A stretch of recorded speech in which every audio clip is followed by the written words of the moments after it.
ኧረ ውሃ ጠማኝ ግን ቆይ ሰኒም ጣና ገዛልሻለሁ ብሮ እንዴት ነህ አለን ታውቀስ በእኛና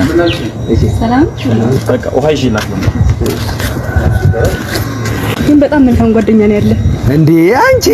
ሳይታመን በፊት በሽታ ሳይዘው በፊት በጣም ጥሩ ሰው ነበር እንደሰማሁት ከሆነ የሆነ ጨብጥና የሚባልን በሽታ አለበት ስም ዝርዝራቸውን ሁላ ለመያዝ ይከብድሻል ከ10 በላይ በሽቶች ያለበት ስልሽ እንደዚህ ስልሽ እንትን ሊልሽ ይችላል ግን አሁን ካለው ላይፍ ያለው ኔቸር ኢንስታሌሽን አንድ ላይ አድርጌ የነገርኩሽ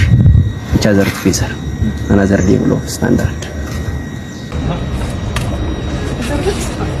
ምን ብላት ነው እኔም አልጠብስም አንተም አትጠብስም you know what I'm saying ቪዲዮን ያያችሁትን ይመስል ነበር አሪፍ እንደሆነ ተስፋ እናደርጋለን እና ያላችሁን ሐሳብ ኮሜንት ምናምን ኮሜንት ላይ ጻፉልኝ ደግሞ ዩቲዩባችንን ገብታችሁ ሰብስክራይብ አድርጉ አሪፍ እንደዚህ አይነት ቪዲዮችን መራርጠን ወደ ዩቲዩብ እንለቃለንና ፕሊዝ ሰብስክራይብ አድርጉ ፎሎ ላይክ ሼር ሪፖስት ምናምን አድርጉ እና ደግሞ ያላችሁን ሐሳብ ኮሜንት ላይ ጻፉልኝ ይመቻችሁ